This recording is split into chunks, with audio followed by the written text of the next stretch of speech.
যদি বিচ্ছেদ হওয়ারই থাকে তাহলে কেন তাদের সঙ্গে দেখা হয়, তাদের সঙ্গে পরিচয় হয়, তাদের সঙ্গে এতটাই ঘনিষ্ঠতা হয়ে থাকে?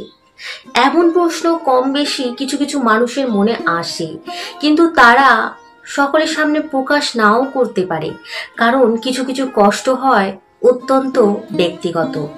আজকে আমি আপনাদের সঙ্গে এমনই কিছু শেয়ার করতে চলেছি, অর্থাৎ কিছু কিছু মানুষরা যারা নিজেকে খুবই একা মনে করছেন। এমন একটা সময় ছিল যে আপনার পাশে একজন ছিল যে আপনাকে সাপোর্ট করতো, যে আপনাকে সুখ দুঃখে সবসময় আপনার পাশে থাকতো, কিন্তু এখন বর্তমানে তার সঙ্গে আপনার কোনো সম্পর্কই নেই, অর্থাৎ সে আপনার থেকে অনেকটা দূরে চলে গেছে। কিন্তু আপনার মনে বারবার এমন প্রশ্ন জাগছে যে সে কিসের জন্য গেল? যদি যাওয়ারই ছিল তাহলে সে কেন আমার জীবনে এসেছিল? তার সঙ্গে এতটা ভালোভাবে আমি কেন মিশে গেছিলাম, কিংবা তার সঙ্গে এতটা ঘনিষ্ঠ হওয়া আমার উচিত হয়নি, কিংবা অনেক ক্ষেত্রে কারোর বিয়েও হয়ে যায়, তো তারাও মনে করেন যে তার সাথে আমার বিয়ে করাটা উচিত হয়নি। কেন এমন মানুষের সাথে আমার পরিচয় হলো? কেনই বা আমার মা বাবা একে আমার সাথে বিয়ে দিয়ে দিল? কিংবা আপনি যদি প্রেম করেও করে থাকেন, নিজে দেখে শুনেও করে থাকেন, সেক্ষেত্রেও কিন্তু এরকম প্রশ্ন আসতে পারে। তো আজকে আপনাদের এই সকল প্রশ্নের উত্তর আমি দিতে এসেছি। তো চলুন প্রথম থেকে শেষ অবধি দেখুন, আশা করি আপনাদের এই প্রশ্নের উত্তরগুলো অবশ্যই আমি খুব ভালোভাবে দিতে পারবো। তো চলুন ভিডিওটা শুরু করা যাক।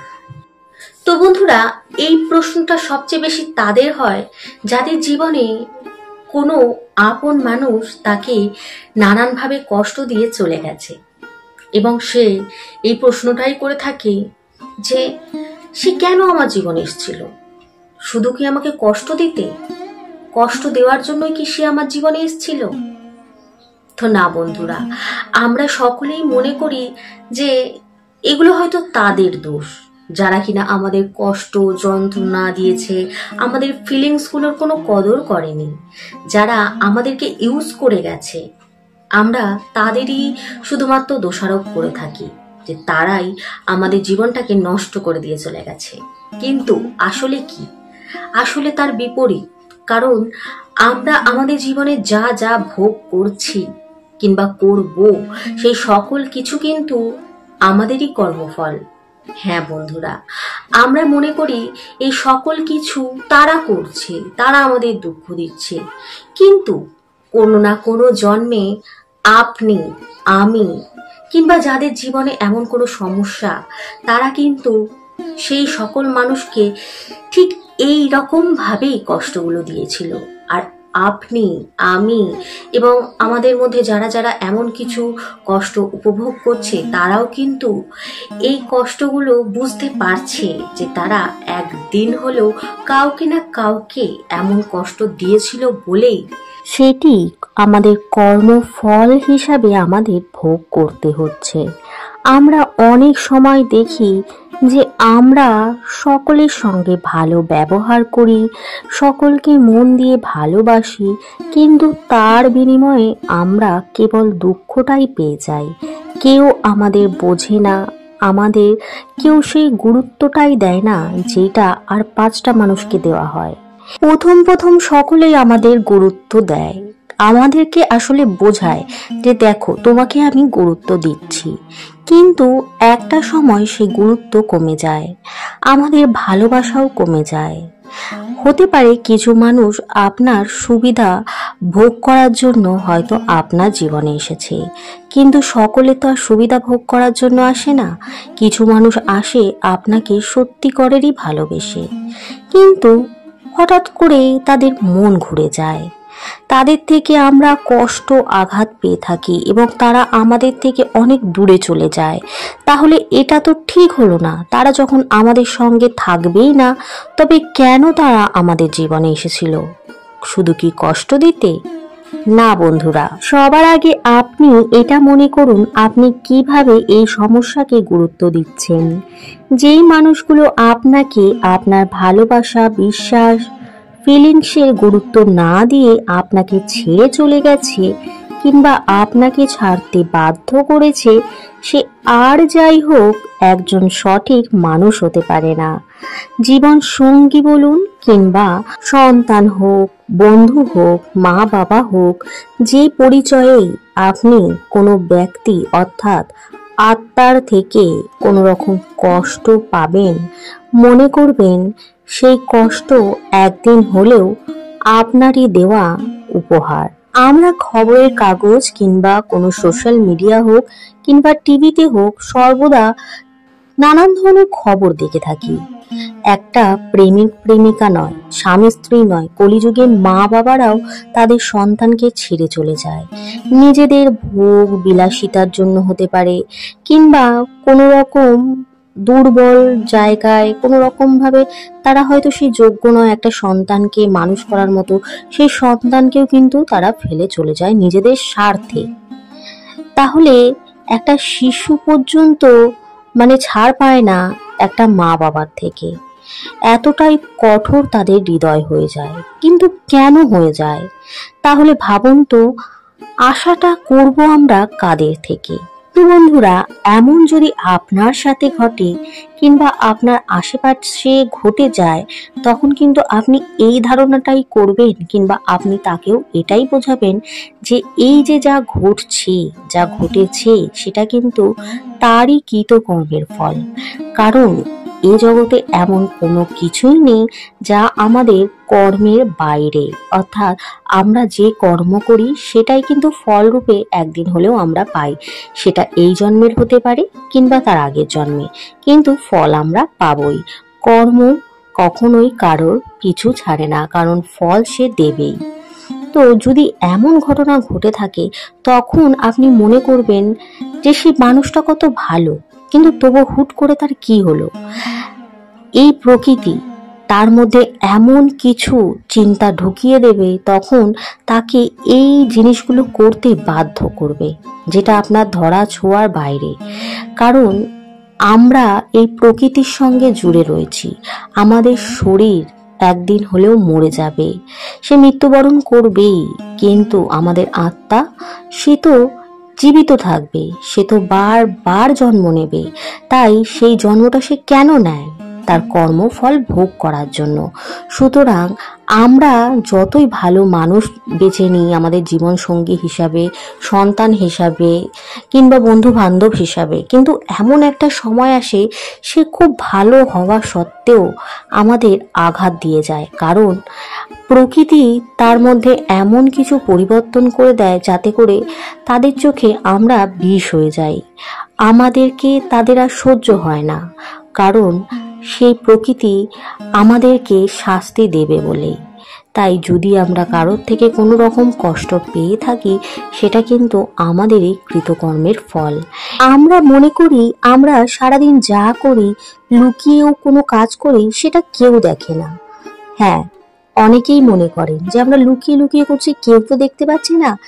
এইটা হয়তো আমরা কেউ জানি না যে একজন দেখছে, এই ব্রহ্মাণ্ড যে প্রতিটি জিনিসের সাক্ষী। সে আপনি লুকিয়ে করুন কিংবা সবার সামনে করুন, সে প্রতিটি নিয়ত আপনাকে নজর রেখে চলেছে এবং আপনার প্রতিটি কর্মের হিসাবও করছে, আর তার ফল একদিন হলেও আপনি পাবেন। আবার অনেক ক্ষেত্রে দেখবেন ঘরের মানুষরাই আপনাকে সবচেয়ে বেশি আঘাত দেয়। এটা কেন? কারণ তাদের সঙ্গেও আপনার আগের জন্মের কোনো না কোনো সম্পর্ক ছিল, যেই কারণবশত তারা আপনার জীবনে এসেছে আপনাকে সেই কষ্ট অনুভব করানোর জন্য।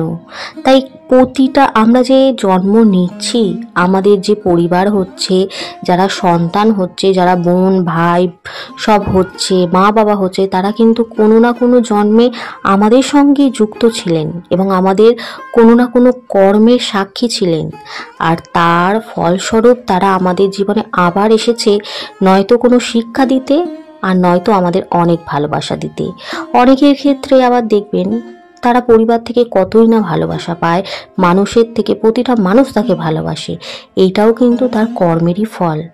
এমনও আছে কিছু মানুষকে মানুষ খুব ঘৃণা করে, তারপরে তার প্রতি আবার ভালোবাসা জন্মে যায়, এটাও কিন্তু তার কৃতকর্মের ফল। সুতরাং কর্মের বাইরে কোনো ফলই আমরা পাই না। আমরা নিজেদের সাথে পরিচয় করতে পারি না, তাই বাকি মানুষদের সাথে পরিচয় তৈরি করতে ভালোবাসি এবং তাদের দেওয়া আঘাতে আমরা ভেঙেও পড়ি খুব সহজে। তাই নিজেকে জানতে হবে যে আমি আত্মা, যার কোনো অন্ত নেই। তাই তার আসল দায়িত্ব পরমাত্মার সঙ্গে সংযোগ স্থাপন করা, কারণ তিনিই একমাত্র আমাদের আপন। বাকি প্রতিটি পরিচয়, সে স্বামী স্ত্রী হোক, পুত্র হোক, মা হোক, বাবা হোক, যারাই আমাদের জীবনে আমাদের কষ্ট দিচ্ছে, তারা কিন্তু আমাদের আসলে কর্মফল ভোগ করাচ্ছে। তাই ডিভোর্স বলুন, কিংবা সম্পর্কে বিচ্ছেদ বলুন, কিংবা কোনো মা তার সন্তানকে ছেড়ে অন্য কোথাও চলে গেছে, এমন ঘটনা বলুন, সব কিছুই কিন্তু আমাদের কর্মেরই ফল। সুতরাং এই কর্মফল ভোগ করার জন্যই আমরা এসেছি। তাই বর্তমানে এই সময় যদি আপনি এই ভিডিওটা দেখছেন, তাহলে অবশ্যই কাল থেকে কেন, আজ থেকে, এক্ষুনি থেকে নিজের কর্মের মধ্যে পরিবর্তন করুন। এমন কিছু কর্ম করবেন না যেটি ধর্ম বিরুদ্ধে, অর্থাৎ পাপ কর্ম।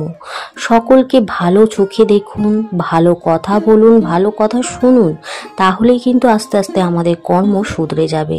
আমরা আমাদের চোখ দিয়ে, আমাদের মুখ দিয়ে, আমাদের কান দিয়ে যা যা শুনবো, দেখবো, বলবো, সেটাই কিন্তু ধীরে ধীরে আমাদের কর্ম তৈরি করবে। সুতরাং ভালো জিনিসের সঙ্গে যখন আমরা যুক্ত হব, অবশ্যই আমাদের কর্ম ঠিক হয়ে যাবে। এবং সেই কর্ম আজ হয়তো আমরা কষ্ট ভোগ করছি আগের কোনো জন্মের, কিন্তু বর্তমানে যে কর্ম করব তার ফলস্বরূপ পরের জন্মে আমাদের এতটা কষ্ট ভোগ করতে হবে না। শ্রীকৃষ্ণ বারবার বলেছেন, কর্ম করো, ফলের চিন্তা করো না। গীতাতেও কিন্তু এটিই লেখা আছে। কিন্তু কেমন কর্ম? আমরা যদি একটা খারাপ কর্ম করে ভালো ফলের আশা করি, তাহলে এটা একটু হাস্যকর হয়ে যাবে, তাই না? তাই যদি আমরা ভালো কর্ম করি, তবেই তো ভালো ভালো ফল পাবো। আর যারা বর্তমানে খারাপ কর্ম করেও ভালো ফল পাচ্ছে, অর্থাৎ এটিও কিন্তু তার পূর্বজন্মের কোনো পুণ্যের ফলে সে ভোগ করছে, কিন্তু বর্তমানের কর্ম তাকে আবারও এই জন্মে নয় পরের জন্মে অবশ্যই কষ্ট ভোগ করাবে। তাই চারিদিকে যদি আপনি কাউকে খারাপ কর্ম করতে দেখেন এবং দেখেন সে খুব ভালো আছে, তাহলেও কিন্তু আপনি দুশ্চিন্তায় ভুগবেন না, কিংবা আপনি ভাববেন না যে কেন আমার সাথেই এমন ঘটছে। কারণ তারাও কিন্তু একদিন হলেও তার ফল ভোগ করবেই, এই জন্মে নয় পরের জন্মে। কিন্তু আপনি এখন ভোগ করছেন, অর্থাৎ ভগবান আপনার সেই কর্মের ফল দিয়ে দিচ্ছেন এবং এরপর আপনার জীবন সুখের হবে। তাই ভগবানের প্রতি বিশ্বাস রাখুন এবং ধর্ম নিয়ে চলার চেষ্টা করুন, সঠিক কর্ম করুন। ভগবান অবশ্যই আপনার ডাকে সাড়া দেবেন, কারণ ভগবান সবার, আর আমাদের সবচেয়ে আপন হচ্ছে ঈশ্বর। ঈশ্বরই আমাদেরকে ভালো কর্ম করতে শেখান, কিন্তু আমরা ঈশ্বরের সাথে সংযোগ স্থাপন করতেই পারি না। সুতরাং সেই কারণেই আমরা রাস্তায় হারিয়ে যাই। যেদিন আমরা সেই শ্রীকৃষ্ণের হাতটি ধরবো, সেদিন থেকে কিন্তু আমরা ধর্মপথে চলতে পারবো। তাই ভগবানকে, অর্থাৎ জীবনে যদি ধর্মকে আনতে হয়, ভগবানকে বিশ্বাস করুন, ভগবানের আশ্রয় আপনি থাকুন, তাহলেই কিন্তু ধর্ম নিয়ে আপনি চলতে পারবেন এবং সঠিক কর্ম করতে পারবেন। আর আপনার মধ্যে এমন কিছুই থাকবে না যে আপনি কষ্ট পাবেন। এইসব মানুষের থেকে কষ্ট পেয়ে আপনি ভেঙে পড়বেন না, কারণ মানুষ আজ আছে কাল থাকবে না, কিন্তু ঈশ্বর জন্ম জন্মান্তরের জন্য আপনার সঙ্গে থাকবে। তো বন্ধুরা, আমাদের কর্ম অবশ্যই আমাদের ঠিক রাখা দরকার। অর্থাৎ আমরা সবসময় এটাই মাথায় রাখবো যে আমরা যাতে কারোকে কোনো ছোট বড় কথা না বলি, কারোর ফিলিংস নিয়ে কখনো না খেলি, কাউকে ছোট বড় কথা বলে আঘাত না করি, কারোর জীবনে এমনভাবে কোনো কিছু বিপদ ডেকে না আনি যাতে করে তার জীবনটা নরক হয়ে যায়। যদি আমরা এরম কিছু কর্ম করে থাকি, তাহলে আমরা আর কোনো জন্মে হয়তো সেই কষ্ট উপভোগ করব না। সুতরাং আমাদের এটাই মাথায় রাখার দরকার যে আমরা যা যা এই বর্তমানে উপভোগ করছি কিংবা ফল পাচ্ছি, সেই সকল কিছুই কিন্তু আমাদের কৃতকর্মের ফল। অর্থাৎ এগুলো আমরা আগে করে এসেছি কোনো না কোনো জন্মে। জন্ম জন্মান্তরের কর্মফল কিন্তু ভোগ করতে হয়। কর্ম কখনোই আমাদের পিছু ছাড়ে না। এই জন্মে নয় পরের জন্মে, পরের জন্মে নয় তারপরের জন্মে অবশ্যই ভোগ করতে হয়। সুতরাং কর্মফল থেকে কখনো আপনি আমি কেউ বাঁচতে পারবো না। তাই কর্মকে সঠিক রাখার জন্য অবশ্যই ধর্মকে নিয়ে চলতে হবে, এবং ধর্ম যদি আপনার সঙ্গে থাকে তাহলে আপনি সঠিক কর্ম অবশ্যই করতে পারবেন। তো চলুন এখানে বিদায় নিচ্ছি, আসছি নতুন কোনো ভিডিও নিয়ে। ততক্ষণের জন্য ভালো থাকুন, সুস্থ থাকুন, সুরক্ষিত থাকুন, ভালোবেসে বলতে থাকুন হরে কৃষ্ণ, রাধে রাধে।